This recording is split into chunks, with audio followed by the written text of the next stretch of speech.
नमस्कार दोस्तों, welcome to my channel. My name is Dharmik Kadathiya and today's we will discussing about 11th chemistry chapter number 4 દ્રવ્યની અવસ્થા. મિત્રો આજે આપણે મુખ્ય જો ટોપિક જે છે ડાલ્ટનના આંશિક દબાણનો નિયમ આપણા માટે ખૂબ જ મહત્વનો ટોપિક છે. મિત્રો જી એન્ડ નીટની એક્ઝામની વાત કરવામાં આવે તો આમાંથી દર વખતે આ ચેપ્ટરમાંથી એકથી બે ક્વેશ્ચન પૂછાતા હોય છે, એટલા માટે આપણા માટે ખૂબ જ અગત્યનું ચેપ્ટર છે. આજનો મિત્રો આપણો લેક્ચર નંબર 6. ચાલો મિત્રો હવે આપણે ડિસ્કસ કરીએ ડાલ્ટનના આંશિક દબાણનો નિયમ. ડાલ્ટનના આંશિક દબાણનો નિયમ કે જ્યારે પણ પારસ્પરિક ક્રિયા ન કરતા હોય તેવા વાયુઓનું મિશ્રણ.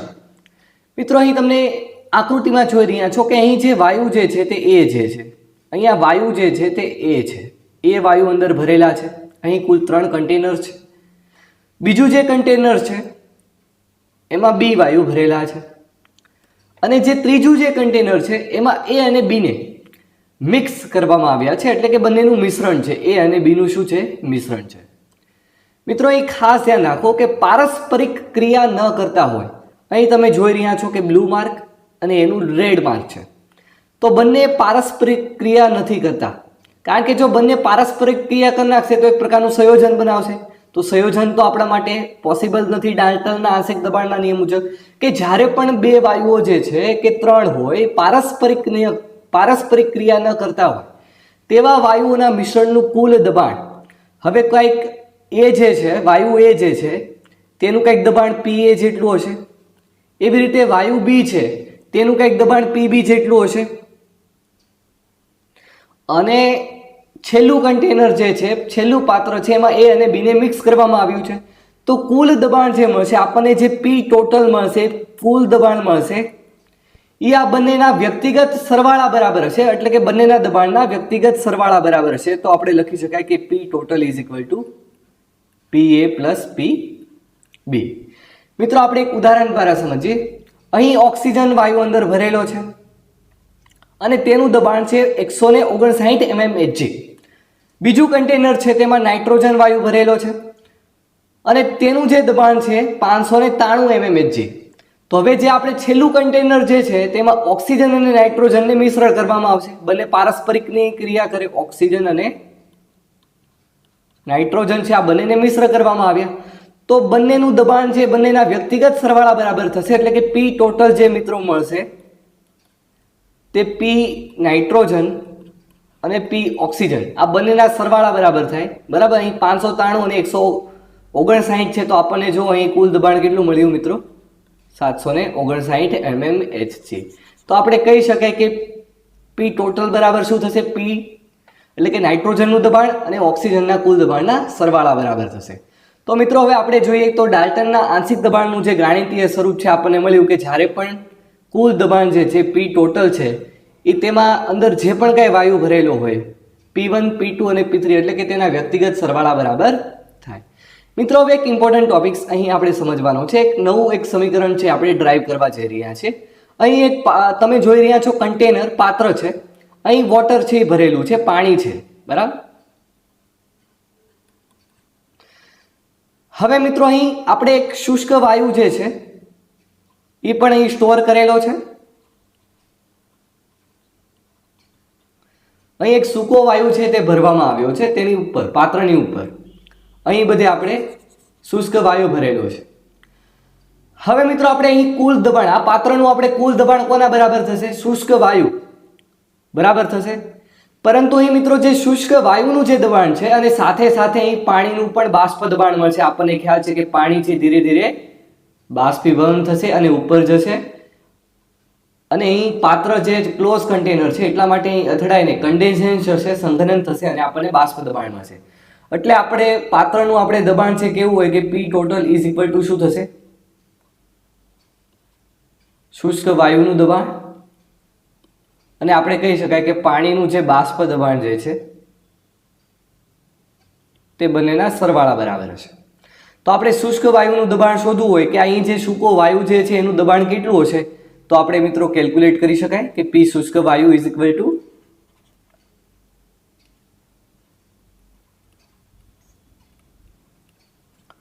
શુષ્ક વાયુનું દબાણ બરાબર પી બાષ્પ દબાણ છે તે બરાબરની ઓલી તરફ જાય એટલે શું થઈ જશે માઇનસ, તો પી ટોટલ.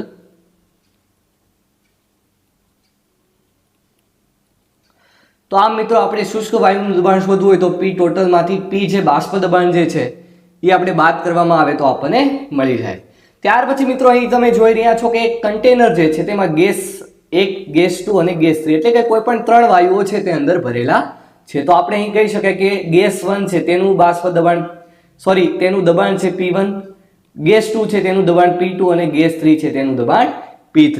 તો મિત્રો હવે આપણે જોઈએ તો અહીં આપણે આદર્શ વાયુ સમીકરણ છે અભ્યાસ કરી ચૂક્યા છીએ.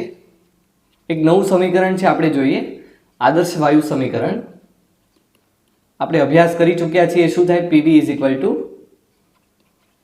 nRT. હવે મિત્રો આપણે અહીં P1 કન્ડિશન અહીં મિત્રો ટેમ્પરેચર ક્લોઝ કન્ટેનર છે એટલે કદ તો અચળ રહેવાનું છે, કદ અને તાપમાન આપણે ફિક્સ કરી નાખ્યું છે, આ બંને અચળ છે અને વાયુનો નિશ્ચિત જથ્થો છે તે પણ શું છે અચળ છે. તો હવે મિત્રો આપણે જોઈએ તો અહીં આપણે P1 કન્ડિશન માટે સૂત્ર છે ડ્રાઈવ કરવું હોય તો nRT તો અચળ છે. અહીં આપણે જે વાયુનો જથ્થો છે અલગ અલગ હશે ફ્રેન્ડ્સ, એટલા માટે આપણે કહી શકાય કે જે વાયુ જે છે તે N1 હોય, ગેસ 2 માટે કંઈક વાયુ N2 હશે બરાબર, નિશ્ચિત જથ્થો નથી એનો, વાયુનો અલગ અલગ જથ્થો છે. તો અહીં આપણે N1 દર્શાવીએ બરાબર અને અહીંયા V જે છે તે છેદમાં જશે એટલે કે V1. એવી રીતે બીજી કન્ડિશન તમે ફ્રેન્ડ્સ જુઓ તો P2 = શું થશે N2 RT/V બરાબર, કારણ કે કદ છે એ અચળ છે. હવે P3 કન્ડિશન આપણે જોઈએ ફ્રેન્ડ્સ N3 RT/V. હવે આપણે સમીકરણ શું ભણી ગયા ડાલ્ટનના આંશિક દબાણના નિયમ મુજબ P ટોટલ બરાબર શું થાય જે પણ કાંઈ અંદર વાયુ ભરેલા હોય તેના સરવાળા બરાબર થશે, તેના આંશિક દબાણના સરવાળા બરાબર થશે. તો અહીં P1 તમે જોઈ રહ્યા છો કે P1 ની વેલ્યુ શું છે N1 RT/V. જુઓ મિત્રો RT/V છે એ દરેક જગ્યાએ કોમન છે, RT/V. તો આપણે તેને RT/V જે છે તેને આપણે કોમન કાઢીએ અને હવે જે સરવાળો થશે N1 N2 અને N3 તો આપણને અહીંયા શું મળી ગયું P ટોટલ. હવે મિત્રો કોઈ પણ હું ઘટક 1 લઈ લઉં, ચાલો ઘટક આપણે અહીં 1 લઈ લઈએ, તેને ભાગ્યા P ટોટલ કરવામાં આવે તો આપણે અહીં P1 કેટલી વેલ્યુ હતી N1 RT/V અને P ટોટલ ની વેલ્યુ કેટલી ફ્રેન્ડ્સ આવી RT/V N1 N2 અને N3. તો મિત્રો અહીં તમે જોઈ રહ્યા છો કે RT/V કેન્સલ થશે તો સૂત્ર શું આવશે N1 N1 N2 અને N3. તો અહીં તમે જો મિત્રો ખાસ કે તમે પહેલા ચેપ્ટરમાં અભ્યાસ કરીને આવ્યા છો મોલ અંશ જેને આપણે ઝીટા વડે દર્શાવવામાં આવે. અહીં તમે જોઈ રહ્યા છો એક ઘટકના મોલ અને છેદમાં કુલ મોલ બરાબર, કુલ મોલ જે છે તેને ફ્રેન્ડ્સ આપણે કહી શકાય કે એક ઘટકના મોલ છેદમાં કુલ મોલ હોય તો તેને આપણે મોલ અંશ વડે દર્શાવવામાં આવે છે અને અહીં એક N1 ના છે બરાબર, એક ઘટકના મોલ છે એટલે આપણે અહીં કહીએ x1. તો અહીં અગત્યનું સૂત્ર અહીં ખાસ ધ્યાન રાખો ફ્રેન્ડ્સ, કારણ કે એના પરથી આપણે દાખલા છે એ આપણે આજે ગણવાના છે. P1 = શું થયું x1 અને P ટોટલ. તો બીજો ઘટક હોય તો એના માટે સૂત્ર શું બનશે P2 x2 અને P ટોટલ. તો મિત્રો કુલ દબાણ P ટોટલ એટલે x2 નો મતલબ થશે મોલ અંશ. ખાસ ફ્રેન્ડ્સ અહીં ધ્યાન રાખો ઘટક 2 ના મોલ અંશ, એવી રીતે અહીં ઘટક 1 ના મોલ અંશ P ટોટલ એટલે કે કુલ દબાણ અને એક ઘટકનું દબાણ, એક ઘટકનું મિત્રો આંશિક દબાણ આપણે કહી શકાય. તો અહીં આપણે ખૂબ જ ઇમ્પોર્ટન્ટ સમીકરણ છે અભ્યાસ કરી ચૂક્યા છીએ P1 x1 ગુણ્યા P ટોટલ અને P2 = x2 P ટોટલ. હવે મિત્રો આપણે કોયડો ગણીએ. અહીં તમને રકમમાં કહેવામાં આવ્યું છે કે નિયોન જે છે તે ડાયઓક્સિજનનું મિશ્રણ. હવે નિયોન અને ડાયઓક્સિજનનું મિશ્રણ છે એ 70.6 ગ્રામ અને ડાયઓક્સિજન છે એ 165.5 ગ્રામ ધરાવે છે, એ નિયોન ધરાવે છે અને 70.6 ગ્રામ ડાયઓક્સિજન છે. જો નળાકારમાં વાયુના મિશ્રણનું દબાણ 25 બાર હોય, અહીં આપણને P ટોટલ આપી દીધું છે, તો મિશ્રણમાં ડાયઓક્સિજન અને નિયોનના આંશિક દબાણનું કેટલા થશે મિત્રો હમણાં જ આપણે અભ્યાસ કરી ચૂક્યા કે P1 = x1 × P ટોટલ. તો અહીં મિત્રો આપણે સમીકરણ કહી શકાય ડાયઓક્સિજન માટેનું આપણે ઘટકનું દબાણ કેટલું થશે? તો ઓક્સિજનના મોલન્સ અને પી ટોટલ. તમને એ પી ટોટલની વેલ્યુ આપેલી છે, અહીં તમને ગ્રામ આપ્યું છે, દળ આપ્યું છે, એના પરથી આપણને અહીં મોલન્સ મળશે. તો આપણે ઓક્સિજનનું દબાણ છે ગણી શકીએ. એવી રીતે નિયોનની વાત કરવામાં આવે તો નિયોન જે છે એને આપણે એની વડે દર્શાવવામાં આવે છે ને આપણને ખ્યાલ છે કે ઉમદા વાયુ છે. તો અહીં આપણે પી ટોટલ,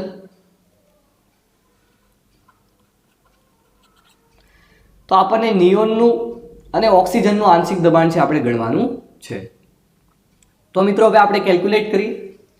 સૌથી પહેલા આપણે મોલન્સ કેલ્ક્યુલેટ કરવા પડશે અને મોલન્સ માટે આપણે જરૂરી છે મોલ. તો આપણે અહીં સૌથી પહેલા ઓક્સિજનના મોલ કેલ્ક્યુલેટ કરીએ. તો મોલ બરાબર સૂત્ર શું થાય? દળના છેદમાં અણુભાર. અહીંયા ઓક્સિજનનું દળ કેટલું છે? 70.6 અને એનું અણુભાર મિત્રો ઓક્સિજન છે એનું અણુભાર કેટલું થશે? એક ઓક્સિજનનું 16 છે, તો 2 ઓક્સિજન છે એટલા માટે 32. હવે મિત્રો તમે આ કેલ્ક્યુલેટ કરો તો આન્સર આવશે 2.21 મોલ. અહીં ઓક્સિજનના મોલ કેટલા મળ્યા? 2.21. એવી રીતે નિયોનના મોલ આપણે કેલ્ક્યુલેટ કરીએ. નિયોનનું દળ કેટલું છે? 165.5 ગ્રામ. અને અહીં નિયોન જે છે આપણને ખ્યાલ છે તેનો અણુભાર છે 10, એટલે કે સોરી 10 છે તેનો પરમાણિક ક્રમાંક છે, તો એનો અણુભાર થશે 20. તો અહીં મિત્રો તમે કેલ્ક્યુલેટ કરો તો અહીં આપણને નિયોનના મોલ પણ મળશે 8.375. હવે આપણને મોલ મળી ગયા તો આપણે મોલન્સ કેલ્ક્યુલેટ કરી શકાય. ઓક્સિજનના મોલન્સ બરાબર સૂત્ર શું થાય? ઓક્સિજનના મોલ છેદમાં ઓક્સિજનના મોલ અને સાથે સાથે નિયોનના મોલ, કુલ મોલ જેને કહેવામાં આવે છે. ઓક્સિજનના મોલ મિત્રો કેટલા મળ્યા? 2.21 અને કુલ મોલ એટલે કે 2.21 પ્લસ 8.375 કરો તો આપણને મિત્રો આન્સર છે મોલન્સ છે ઓક્સિજનના મોલન્સ છે પ્રાપ્ત થાય. અને ઓક્સિજનના મોલન્સ છે તમે કેલ્ક્યુલેટ કરશો તો 0.21 મળશે. એવી રીતે નિયોનના મોલન્સ જોઈએ તો ઓક્સિજનના મોલન્સ બરાબર શું થાય? 1. તમે પહેલા ચેપ્ટરમાં અભ્યાસ કરી ચૂક્યા છો. તો અહીં આપણે જોઈએ છીએ નિયોનના મોલન્સ તો 1 માઇનસ ઓક્સિજનના મોલન્સ કેટલા આવ્યા ફ્રેન્ડ્સ? 0.21. તો આ વેલ્યુ તમે કેલ્ક્યુલેટ કરો તો અહીં તમને ફ્રેન્ડ્સ આન્સર છે મળશે 0.79. હવે આપણે અહીં મોલન્સ પણ મળી ગયા અને પી ટોટલ પણ છે. તો આપણે સૌથી પહેલા એક ઘટક ઓક્સિજનનું દબાણ છે, આંશિક દબાણ છે કેલ્ક્યુલેટ કરીએ અને પી ટોટલ. તો અહીંયા ઓક્સિજનના મોલન્સ કેટલા આવ્યા મિત્રો? 0.21 અને પી ટોટલ અહીં કુલ દબાણ છે કેટલું આપ્યું છે? પી ટોટલ 25 બાર. મિશ્રણનું કુલ દબાણ આપ્યું છે 25 બાર.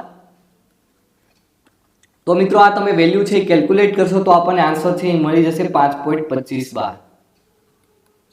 ઓક્સિજનનું આંશિક દબાણ કેટલું આવ્યું ફ્રેન્ડ્સ? 5.25 બાર.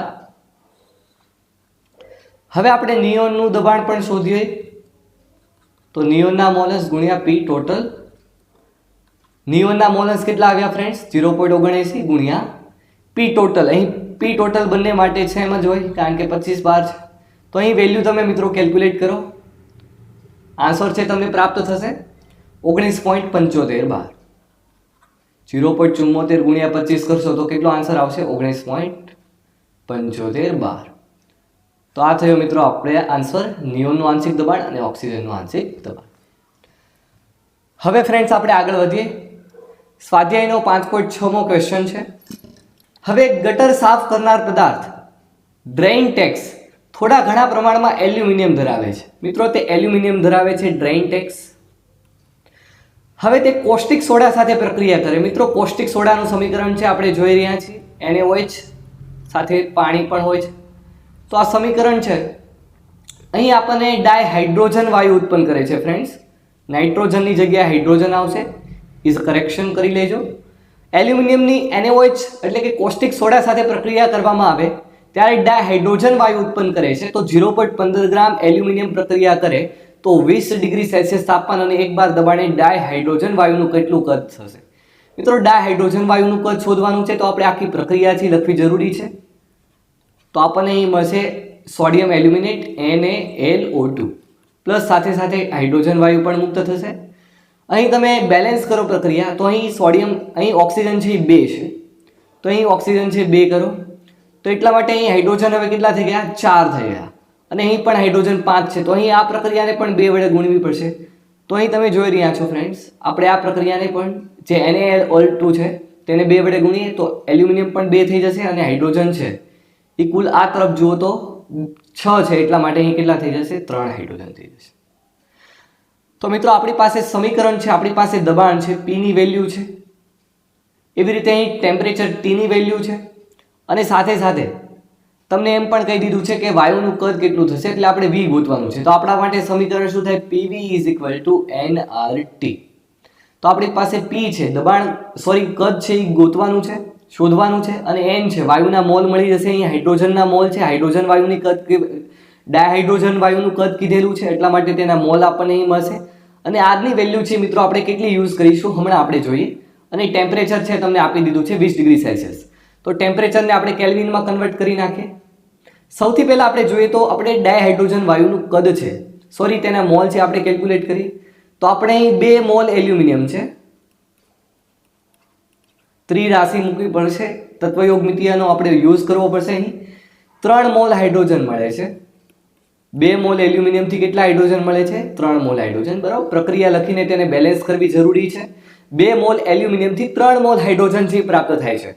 તો અહીં મિત્રો આપણે જોઈ રહ્યા છીએ કે 0.15 ગ્રામ એલ્યુમિનિયમ. હવે આપણે એલ્યુમિનિયમના મોલ કેલ્ક્યુલેટ કરવા હોય તો શું થશે? 0.15 છેદમાં એલ્યુમિનિયમનો અણુભાર કેટલો થશે ફ્રેન્ડ? 27. તો 0.15 ભાગ્યા 0.27 કરો તો આપણને જે આન્સર મળશે તે આપણે આન્સરથી એટલા જે મોલ મળે એલ્યુમિનિયમના તેનાથી કેટલા મોલ હાઇડ્રોજનના પ્રાપ્ત થાય. તો આપણે અહીં વેલ્યુ છે ક્રોસ છે 3 ગુણ્યા 0.15 ભાગ્યા 27 અને છેદમાં 2 જશે. બરાબર, કારણ કે ક્રોસ મલ્ટીપ્લાય આપણે કરેલું છે ત્રિરાશિ મૂકીને. તો આ મિત્રો તમે કેલ્ક્યુલેશન કરો તો તમારો આન્સર જે છે એ તમને અહીં પ્રાપ્ત થશે. અને અહીં જે આન્સર જે મળશે એ આન્સર મળશે આપણને 8.33 ગુણ્યા 10⁻³ મોલ. તો આપણને આ ડાયહાઇડ્રોજનના મોલ મળ્યા. હવે આપણી પાસે સમીકરણ શું છે? PV nRT. અને આપણે કેલ્ક્યુલેટ કરવાનું છે V. તો અહીંયા nRT બાય શું થશે ફ્રેન્ડ્સ? P. હવે વાયુના મોલ કેટલા મળ્યા? 8.33 ગુણ્યા 10⁻³ મોલ. અને મિત્રો આરની વેલ્યુ છે આપણા માટે ખૂબ જ મહત્વની છે, અને આરની વેલ્યુ આપણે અહીં કેટલી યુઝ કરીશું? 8.314, કારણ કે આપણને અહીં 12 માં આપેલું છે, એટલે 8.314 ગુણ્યા 10⁻, આપણે આગળના લેક્ચરમાં અભ્યાસ કરી ચૂક્યા છે, લીટર 12 મોલ ઇનવર્સ.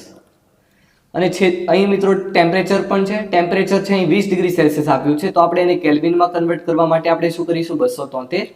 તો કેટલો આન્સર આવશે ફ્રેન્ડ્સ? 293 કેલ્વિન. અને છેદમાં શું છે? દબાણ છે, તે તો 1 બાર દબાણ છે. તો અહીં તમે વેલ્યુ છે બધાના મલ્ટીપ્લાય કરો, ગુણો, તો આપણને અહીં મિત્રો આન્સર મળશે 2.029 ગુણ્યા 10⁻1 લીટર. તો આ થયો મિત્રો આપણને આન્સર. અને શું આપણે કેલ્ક્યુલેટ કર્યું? વાયુનું કેટલું કદ હશે. એના માટે મિત્રો તમારા માટે આ પ્રક્રિયા છે યાદ રાખવી જરૂરી છે કે જ્યારે પણ કોસ્ટિક સોડા NaOH અને પાણી સાથે પ્રક્રિયા કરશે ત્યારે NaLO2 sodium aluminate plus hydrogen વાયુ મુક્ત થાય. તો આ પ્રક્રિયા છે બેલેન્સ પણ સાથે સાથે કરવી જરૂરી છે. અને ત્રિરાશિ મૂકીને આન્સર આવશે. મિત્રો હવે જોઈએ ક્વેશ્ચન સ્વાધ્યાયનો 5.5. એક આદર્શ વાયુ એના 1 ગ્રામનું દબાણ છે મિત્રો 27 ડિગ્રી સેલ્સિયસ તાપમાને 2 બાર જણાયું છે. તો બીજા આદર્શ વાયુ બીના 2 ગ્રામ તે જ તાપમાને તે જ ફ્લાસ્કમાં દાખલ કરવામાં આવે ત્યારે દબાણ છે 3 બાર થાય છે. મિત્રો ખૂબ જ મહત્વનો દાખલો, થોડો કન્ફ્યુઝિંગ દાખલો છે. અહીં સૌથી પહેલા વાયુ A છે, તો વાયુ A માટેનું આપણને દળ આપ્યું છે WA, તે છે 1 ગ્રામ. અને અહીંયા બીજું એમ કીધું છે કે 27 ડિગ્રી સેલ્સિયસ તાપમાને આપણને ટેમ્પરેચર પણ આપી દીધું છે કે 27 ડિગ્રી સેલ્સિયસ તાપમાન. બરાબર, સેલ્સિયસમાંથી આપણે કેલ્વિનમાં પણ કન્વર્ટ કરી શકીએ છીએ. એવી રીતે દબાણ, અહીં દબાણ P1 આપ્યું છે 2 બાર દબાણ. હવે એમ કીધું છે કે બીજા આદર્શ વાયુ એટલે કે વાયુ B માટેની વાત કરવામાં આવી છે 2 ગ્રામ તે જ તાપમાને, એટલે કે પહેલા 1 ગ્રામ હતું, હવે કેટલું ગ્રામ? તે જ ફ્લાસ્કમાં 2 ગ્રામ કરવામાં આવે ત્યારે દબાણ છે 3 બાર થઈ જાય છે. મિત્રો અહીં ખાસ ધ્યાન રાખજો કે ત્યારે દબાણ છે 2 બાર થઈ જાય છે. કોઈ પણ માનો કે પાત્ર હોય, ફ્લાસ્ક હોય, બરાબર, તો હવે તેનું દબાણ પહેલા કેટલું હતું? 2 બાર હતું. હવે તેનું તે જ પાત્ર છે અને કેટલું થઈ ગયું? 3 બાર દબાણ થઈ ગયું. તો આપણને પી એ આપ્યું છે અને આ કુલ દબાણ કેટલું થઈ ગયું? પી ટોટલ. બરાબર. તો આપણે અહીં સમીકરણ છે મૂકી શકાય કે P total is equal two આદર્શ વાયુ એટલે કે પી એ નું દબાણ અને આદર્શ વાયુ બી નું દબાણ.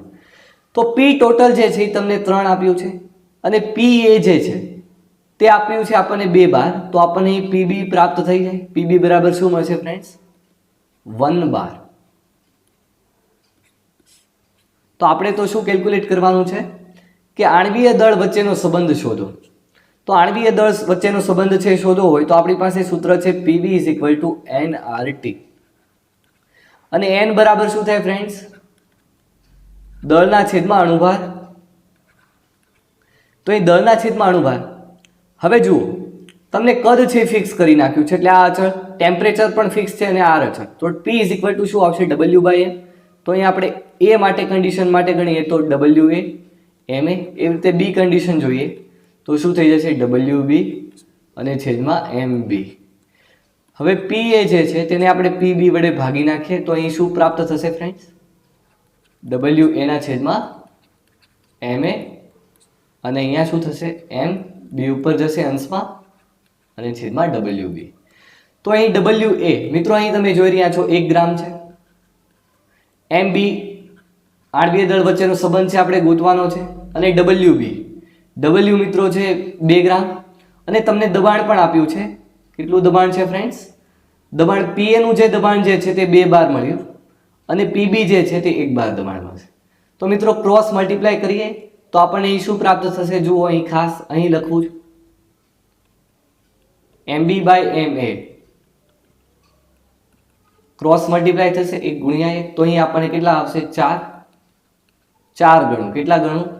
MB ઇઝ ઇક્વલ ટુ જે બીજો વાયુનું જે આણ્વીય દળ જે છે એ 4 ગણું આવશે. તો મિત્રો આ ઇમ્પોર્ટન્ટ દાખલો છે આપણા માટે. હવે મિત્રો આપણે જોઈએ તો પ્રીવિયસ યર ક્વેશ્ચન આપણા માટે ખૂબ જ મહત્વના છે ફ્રેન્ડ્સ, કે આપણને અહીં કીધું છે કે પ્રીવિયસ યર ક્વેશ્ચન સોલ્યુશન જીનીટ ગુજકેટમાં જે પણ કંઈ ક્વેશ્ચન છે પૂછાઈ ગયેલા છે. MCQ કોર્નર હવે જોઈએ. ફર્સ્ટ ક્વેશ્ચન છે વાતાવરણના દબાણ હેઠળ રાખેલા 10 ગ્રામ. મિત્રો આપણને ખ્યાલ છે કે વાતાવરણના દબાણ હેઠળ આવે તો આપણે 1 બાર યુઝ કરતા હોઈએ છીએ. 10 ગ્રામ વાયુને 546 કેલ્વિનથી 273 કેલ્વિન તાપમાને લઈ જતા વાયુનું દબાણ છે કેટલું થશે? હવે મિત્રો આપણને P1 કન્ડિશન આપી છે 1 બાર અને T1 છે 546 કેલ્વિનથી ઘટાડીને 273 કેલ્વિન લઈ જાય છે. એટલે T1 છે 546 કેલ્વિન છે અને T2 કેટલું આપ્યું છે? 273 કેલ્વિન છે. તો હવે વાયુનું દબાણ કેટલું થશે? આપણે P2 છે એ કેલ્ક્યુલેટ કરવાનું છે. તો આપણા માટે મિત્રો નિયમ શું છે? દબાણ છે એ ડાયરેક્ટલી પ્રોપોર્શનલ હોય તાપમાનને એવો નિયમ જણાવો. હા, વેરી ગુડ. ગેલ્યુસેકના નિયમ મુજબ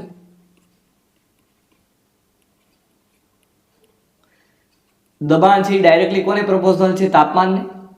તો અહીં P1 અપન શું થશે? T1 is equal two P2/T2. તો P1 છે મિત્રો કન્ડિશન આપી છે 1 વાતાવરણ દબાણ છે અને ટેમ્પરેચર છે એ ફ્રેન્ડ્સ આપ્યું છે 546 કેલ્વિન. તો આપણે અહીંથી P2 છે કેલ્ક્યુલેટ કરી શકાય ને T2 આપ્યું છે 273 કેલ્વિન. તો અહીં P2 શું મળશે ફ્રેન્ડ્સ? 273 ગુણ્યા 1 ના છેદમાં 546. બરાબર. તો આ વેલ્યુ મિત્રો તમે કેલ્ક્યુલેટ કરો તો કેટલો આન્સર આવશે? જુઓ 273 છે એને 2 એટલે કે 2 ભાગવા કરવામાં 273 ગુણ્યા 2 તો 546 મળે તો 1/2 બાર આવ્યું. કેટલો આન્સર આવ્યો મિત્રો? તો ડી ઓપ્શન ઇઝ કરેક્ટ, 1/2 બાર. હવે ફ્રેન્ડ્સ આપણે જોઈએ તો 5.6 ગ્રામ નાઇટ્રોજન વાયુમાં રહેલા નાઇટ્રોજન પરમાણુની સંખ્યા કેટલી હશે? મિત્રો આ ચેપ્ટર 1 ને રિલેટેડ છે ક્વેશ્ચન અને ખૂબ જ અગત્યનો છે. અહીં ખાસ ધ્યાન રાખજો ફ્રેન્ડ્સ. આપણને અહીં કીધેલું છે કે નાઇટ્રોજનના પરમાણુની સંખ્યા કેટલી? મિત્રો નાઇટ્રોજનને આપણે N2 વડે દર્શાવવામાં આવે છે. તો 1 મોલ N2 માં કેટલા પરમાણુ છે? 2 પરમાણુની સંખ્યા છે. નાઇટ્રોજનના પરમાણુ કેટલા છે? 2 પરમાણુ છે. તો આપણે અહીં મોલ આપણે કેલ્ક્યુલેટ કરીએ સૌથી પહેલા. તો અહીં નાઇટ્રોજન છે એના મોલ શું થશે? 5.6 ગ્રામ છે અને નાઇટ્રોજન છે એનો અણુભાર કેટલો થાય? 28. તો આ મિત્રો 5.6 ભાગ્યા 28 બરાબર એટલા મોલ N2 એ કેટલી પરમાણુની સંખ્યા થાય? તો આપણે સૌથી પહેલા ગુણી નાખીએ. 5.6 ભાગ્યા 28 ગુણ્યા 2 અને મિત્રો પરમાણુની સંખ્યા જ્યારે આવે ત્યારે આપણે એને એવોગેડ્રો આંક વડે ગુણતા હોઈએ છીએ. તો આ વેલ્યુ કેલ્ક્યુલેટ કરશો તો 0.2 ગુણ્યા 2 અને સાથે સાથે એનો એવોગેડ્રો આંકની વેલ્યુ શું થશે 6.022 ગુણ્યા 1023. તો 0.2 ગુણ્યા કેટલા થશે 2 0.4 6.022 ગુણ્યા 1023 કરો તો આપણને આન્સર કેટલો આવશે મિત્રો જુઓ 6.022 અને ગુણ્યા 4 કરો 6 ચોક 24 આજુબાજુ 2.4 008 ગુણ્યા 10⁻23. Option A is a correct. બરાબર ઓપ્શન એ અથવા તો ઓપ્શન સી આવે પરંતુ આ વેલ્યુ છે 0.4 છે 4 અહીંયા આવશે બરાબર કારણ કે વેલ્યુ છે 24 એટલે વેલ્યુ છે આન્સર છે તમને મળી જશે. હવે મિત્રો આપણે જોઈએ થર્ડ ક્વેશ્ચન 5 ગ્રામ કેલ્શિયમ કાર્બોનેટનું વિઘટન થતાં ઉત્પન્ન થતા CO2 વાયુનું એસટીપીએ કદ જણાવો. મિત્રો આપણે પ્રક્રિયા છે લખીએ કે કેલ્શિયમ કાર્બોનેટને આપણે CaCO3 વડે દર્શાવવામાં આવે છે અને તેનું વિઘટન કરવામાં આવે CaO અને સાથે સાથે શું મળશે કાર્બન ડાયોક્સાઇડ. હવે આપણને અહીં કેલ્શિયમ કાર્બોનેટનું અણુભાર કેટલું થશે ફ્રેન્ડ્સ કેલ્શિયમ કાર્બોનેટ છે કેલ્શિયમનું 40 કાર્બનનું 12 અને ઓક્સિજન છે 16 તેરી 48 એટલે કે આપણને અહીં મળશે 100 ગ્રામ. અને કેલ્શિયમ ઓક્સાઇડ છે કેલ્શિયમ ઓક્સાઇડનું થશે 56 ગ્રામ અને CO2 છે એનું તો આપણને ખ્યાલ છે કે 44 ગ્રામ બરાબર કાર્બન 12 અને ઓક્સિજન છે 32 અહીં પણ કેલ્શિયમ 40 અને ઓક્સિજન છે 100. તો આપણને અહીં મળ્યા અણુભાર 100 ગ્રામ 56 ગ્રામ અને 44 ગ્રામ. તો મિત્રો આપણે અહીં તત્વયોગ મિતિનો ખાસ છે ઉપયોગ કરવો પડશે કારણ કે અહીં આપણને CO2 વાયુનું એસટીપીએ કદ કીધેલું છે. તો અહીં તમે જોઈ રહ્યા છો કે 100 ગ્રામ કેલ્શિયમ કાર્બોનેટ છે તેનું વિઘટન થતાં આપણને કેટલા ગ્રામ કાર્બન ડાયોક્સાઇડ પ્રાપ્ત થાય છે 44 ગ્રામ કાર્બન ડાયોક્સાઇડ છે એ મળે છે. તો અહીં આપણે કેટલા ગ્રામ કીધેલા છે 5 ગ્રામ કેલ્શિયમ કાર્બોનેટની વાત કરવામાં આવી છે ફ્રેન્ડ્સ. તો 5 ગ્રામ કેલ્શિયમ કાર્બોનેટ આપણને કેટલા પ્રાપ્ત થાય તો 100 ગ્રામથી આપણને 44 ગ્રામ કાર્બન ડાયોક્સાઇડ પ્રાપ્ત થાય છે. તો 5 ગ્રામે કેટલા તો ક્રોસ મલ્ટીપ્લાય અહીંયા પણ થશે ફ્રેન્ડ્સ કે 44 ગુણ્યા 5 છેદમાં 100. તો મિત્રો આ તમે ક્વેશ્ચન છે સોલ્યુશન કરો તો આપણને અહીં 2.2 ગ્રામ છે કાર્બન ડાયોક્સાઇડના પ્રાપ્ત થશે. હવે આપણને એ કીધું છે કે કાર્બન ડાયોક્સાઇડનું એસટીપીએ કદ જણાવો. મિત્રો એસટીપીની વાત કરવામાં આવે તો એસટીપીએ હવે આપણી પાસે અહીં કાર્બન ડાયોક્સાઇડ છે તેનો અણુભાર કેટલો છે 44 ગ્રામ. તો એસટીપીએ 44 ગ્રામ કાર્બન ડાયોક્સાઇડ છે તેનું કદ કેટલું થાય છે 22.4 લીટર થાય છે. તો આપણને અહીં કેટલા ગ્રામ મળ્યા 2.2 ગ્રામ. તો અહીં આપણને 2.2 ગ્રામ જે છે કાર્બન ડાયોક્સાઇડ કેટલું કદ થશે તો અહીં 22.4 ગુણ્યા 2.2 અને છેદમાં 44 કરવામાં આવશે ફ્રેન્ડ્સ. તો આપણને અહીં આન્સર છે મળી જશે અને આન્સર છે તમે કેલ્ક્યુલેટ કરો બરાબર 22.4 છે અહીં પોઈન્ટ કેન્સલ થશે એટલે અહીં આપણને આન્સર છે પ્રાપ્ત થશે 1.12 લીટર. ઓકે ફ્રેન્ડ્સ કારણ કે અહીં તમે જોઈ રહ્યા છો પોઈન્ટ્સ છે હટાવવામાં આવે તો અહીં ગુણ્યા 10 22 તો 44 થઈ જશે અને એ પોઈન્ટ કેન્સલ થઈ જશે એટલે કે અહીંયા 11.4 આવશે પરંતુ પોઈન્ટ્સ ચેક થશે એટલે કે 1.12 લીટર. હવે આપણે જોઈએ તો ક્વેશ્ચન નંબર 4 છે આપણા માટે ખૂબ જ મહત્વનો છે કે અચળ તાપમાને નિશ્ચિત જથ્થાના બરાબર અહીં ટેમ્પરેચર અચળ છે એવી રીતે અહીં જથ્થો એટલે કે n પણ અચળ છે. તો વાયુનું કદ જે છે એ 10% વધતા તેનું દબાણ છે એ શું થાય. મિત્રો આપણે અગત્યનો નિયમ છે અભ્યાસ કરી ચૂક્યા છે બોયલનો નિયમ કે જેમાં અચળ તાપમાન હોય છે અને નિશ્ચિત જથ્થો હોય છે. બોયલના નિયમ પ્રમાણે શું હતું કે PV અચળ એટલે કે P ચલે છે 1/V. તો મિત્રો અહીં કદ છે એ કેટલું વધે છે 10% વધે છે. તો આ દબાણ અને કદ છે ઇન્વર્સલી પ્રોપોર્શનલ છે એટલા માટે અહીં દબાણ જે છે તે ઘટશે 10% અહીં વધ્યું તો અહીં 10% શું થશે ઘટશે. તો અહીં આન્સર આવશે 10% ઘટે. હવે મિત્રો આપણે નેક્સ્ટ ક્વેશ્ચન જોઈએ નિશ્ચિત જથ્થો બરાબર એક વાયુ જે છે એ 15 ડિગ્રી સેલ્સિયસ તાપમાને 740 mm દબાણ ધરાવે છે એટલે આપણને ટેમ્પરેચર T1 આપ્યું છે 15 ડિગ્રી સેલ્સિયસ. તો તેને કેલ્વિનમાં કન્વર્ટ કરો 273 + 15 તો અહીં આપણને મળશે 8 અને 288 કેલ્વિન અને દબાણ મિત્રો આપ્યું છે P1 કન્ડિશનમાં 740 mm દબાણ. તો ચોક્કસ કદ ધરાવે છે અહીં તમને કદની વાત કરવામાં આવી છે કદ કંઈક ધરાવતો હશે V1. જો આ વાયુનું દબાણ જે છે અને તાપમાન અનુક્રમે 760 mm અને 318 ડિગ્રી સેલ્સિયસ કરવામાં આવે અહીં ટેમ્પરેચર છે એ 318 ડિગ્રી સેલ્સિયસ કરવામાં આવે છે, તો 273 પ્લસ 318 કરવા પડશે ફ્રેન્ડ્સ. આપણે કેલ્વિનમાં કન્વર્ટ કરીએ તો અહીં મિત્રો આન્સર આવશે 591 કેલ્વિન. અને અહીં P2 છે એ દબાણ છે કેટલું થઈ જાય છે 760 mm. દબાણ પણ વધારવામાં આવે છે અને ટેમ્પરેચર પણ વધારવામાં આવે છે, ત્યારે આ વાયુના કદમાં શું ફેરફાર થશે? તો આપણી પાસે કન્ડિશન છે ફ્રેન્ડ્સ કે જ્યારે પણ P1 V1 અને છેદમાં T1, કારણ કે વાયુનો નિશ્ચિત જથ્થો છે એટલા માટે મોલ છે અચળ થઈ જશે T2. P1 V1 upon T1 is equal to P2 V2 upon T2. તો હવે આપણે કેલ્ક્યુલેટ કરવાનું છે V1 by V2. તો હવે આપણે અહીં વેલ્યુ છે પહેલાં પુટ કરી કે 740 mm ગુણ્યા આપણને કદ છે નથી ખબર, T1 છે તે 591 કેલ્વિન છે, સોરી T1 જે છે એ 288 કેલ્વિન છે અહીં તમે જુઓ છો, અને T2 591 કેલ્વિન છે.